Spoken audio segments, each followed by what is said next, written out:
All right, time for a new segment inspired by the wives and girlfriends of the Pittsburgh Penguins. Nice. This is called Missing Ingredients. Yes. Oh, you guys look good. It's like EJ and I might be missing a couple ingredients there, yeah. Yes. Ratatouille, like I don't know what kind of soup that is when that hockey glove goes in there. I mean, that's not a soup I want. Not after trust the me, Boone Jenner story. anyone that Yeah. has ever had a hockey glove in their face knows that is not good. As bad as hockey equipment smells, that is the smelliest part. Yes. Your It's glove so palms true. are the smelliest No part of the question. entire gear setup. Accurate. That is hashtag fact. And for all the kids out there, you want to get rid of that smell? Shaving cream on your hands.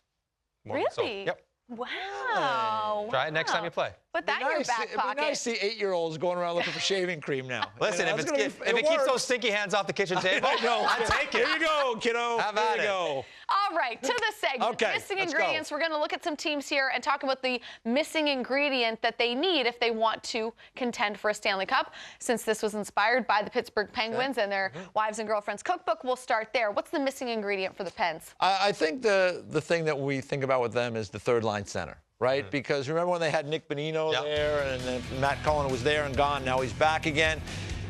It seems like with Brassard, it's just not working. And I get the sense he's going to be moved out of there.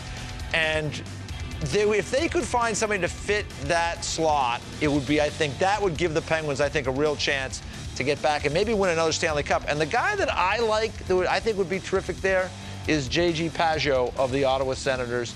He's a right shot guy. He's 26 years of age. He's got one more year after this on a contract. I believe he makes around $3.1 million. So out of money, you always have to figure out if that's going to work and if the Ottawa Senators even want to move him. But he's a guy that is an energy guy. He can raise his level when he get into the postseason. We've seen him do that before. So I don't know if Jimmy Rutherford has Pageau on his radar, but I think he'd be a good fit. You know what? I didn't think of that name at all because I don't associate Pageau with being available, but the right shot, left shot thing's important. Dollar in, dollar out, because Brassard's about $3 million. So if they can trade Brassard, they're effectively at the same spot so they can afford him. It makes a lot of sense. All right, we talked about this Not team. at all, EJ. Thank you. Hey-o. Credit where credit's due. Yep. We talked about this team a little bit earlier, the Boston Bruins. What's the main missing ingredient for them? Is it what we talked about earlier? Yeah, I think so. I think it's very specifically, you look at that roster, it's really pretty good. They're a second-line winger situation. They have DeBrusk, who plays on the left side usually. I think if they could find a right winger to play with Krejci and DeBrusk, that is a proven physical playoff scorer player, would be ideal. And I think there's a few of those guys out there. So, I mean, it's to me, it's really pretty clear-cut. That's the spot for the Boston Bruins. Their defense is fine. Their goaltending's deep. A lot of the other forwards are good, but one more second-line winger. And whether they want to go down the line of Wayne Simmons in Philadelphia, Michael Furland is drawing a lot of attention out of Carolina. Mark Stone, if you want to shoot the moon, out of Ottawa. I mean, there are some pretty good guys available. Even little Ryan Dzingel in Ottawa. He's going to get 30 goals and 65 points. He's been a 20-goal scorer every year. Somebody like that just to give him a little bit more oomph and somebody for David Krejci to work with. David Krejci, I think, has had 9 right wingers this year. Wow. That's a lot. That's a in lot. 50 games. Gives them some consistency and some skill, and that line and that team will be very dangerous. Could they also use another center? Third-line center, they have Frederick there now, but I think they have third-line centers are easier to find and more interchangeable.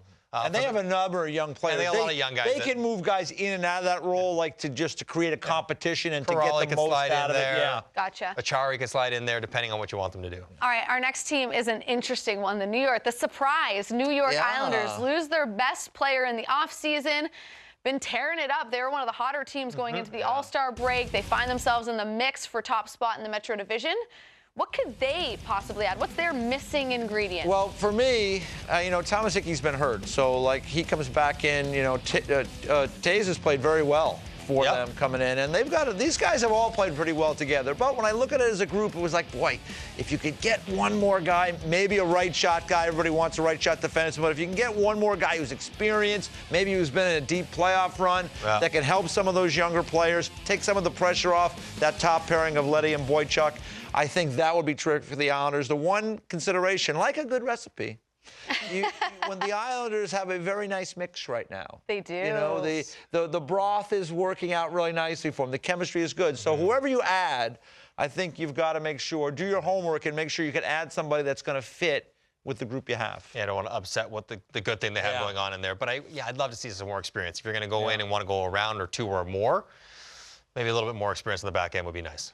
Yeah, How about an Alec Martinez, somebody like that? He's up. He's left shot, but he plays on the right side a lot. And he's been involved. And he's been around, So it's an interesting point that you make, though, because the chemistry, the sort of magic feel that team has, you don't want to mess with that. What that means. Yeah, right. I was worried about it last year with Vegas, and I think that's a similar situation. And Vegas made some moves. It worked out okay for them, but you got to. Yeah, they made the move for Tatar, and that didn't really have an impact. They just sat him down. Like, if it's not working, it didn't work. Get him out of the loop. Yeah, exactly.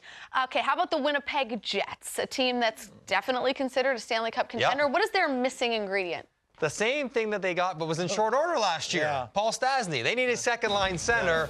Now, he expired and moved on to Vegas. They need another guy. Now, Brian Little's a good player, but he's not really a consistent point producer. Patrick Laine, we know he's been struggling, and Little has not been able to create the same degree with Laine. Now, Nick Keeler's out of lineup. That hurts as well. But if they could get a second-line center like Paul Stastny again, and then shuffle Little down. Lowry's been really good, offer some versatility within the lineup with all those good players. I think they'd be very dangerous. One guy I think about, the best centerman out there available, probably Matt Duchene, if he is available. If he's available. You know, he's also a bit more. That'd be a straight rental for them. That'd be a straight rental. Like Paul Stastny. They couldn't afford him. Kevin Hayes? Kevin Hayes would be good because Kevin Hayes is more of a passer, actually. As opposed to Duchene's more of an individual setup guy for himself. But something like that, and all of a sudden, their 1, 2, 3 would be fantastic. All right, how about the Dallas Stars? Interesting team. What is their missing ingredient? We talked about. Let's ask Ben Bishop. Yeah, well, he would tell you that they're, working as a team, but I think it's scoring. It's secondary scoring. I mean, like, there's so much pressure on Sagan, Ben, Radulov up front. See, Jason Spezza's a guy that, his best days are clearly behind him. But it was supposed to be Faksa and Janmark and Nichushkin and Shore and Como, and all those guys are supposed to score 12 or 14 goals. And between them all, that would probably be enough.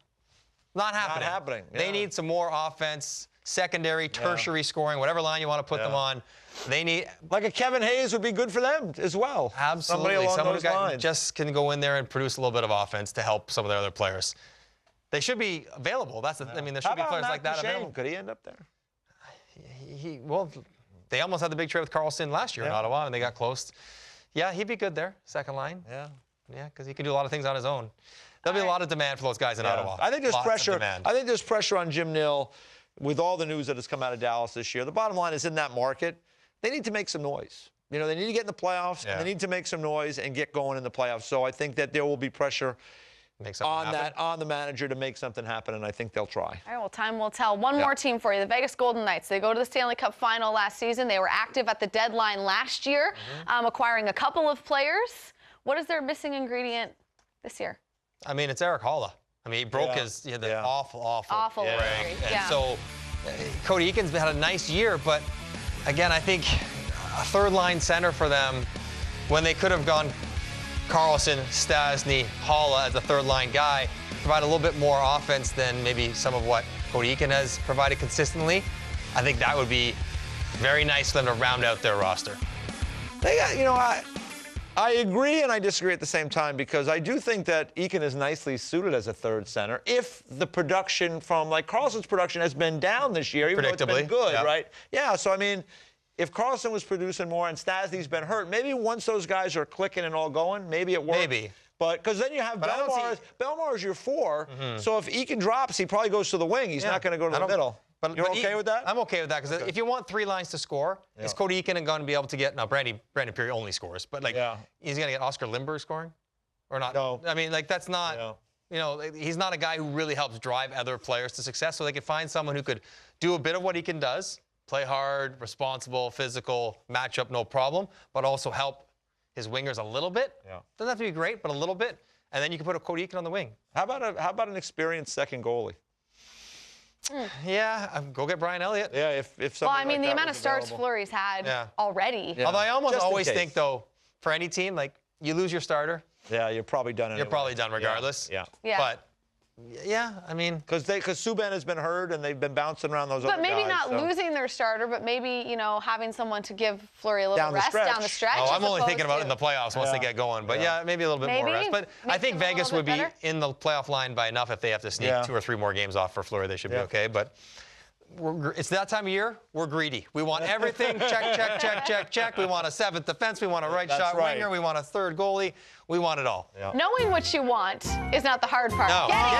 Getting it. There goes the glove. Listen, guys. Sticky glove. Guys, you guys are off next segment, so why don't you guys go get to the kitchen? Yes.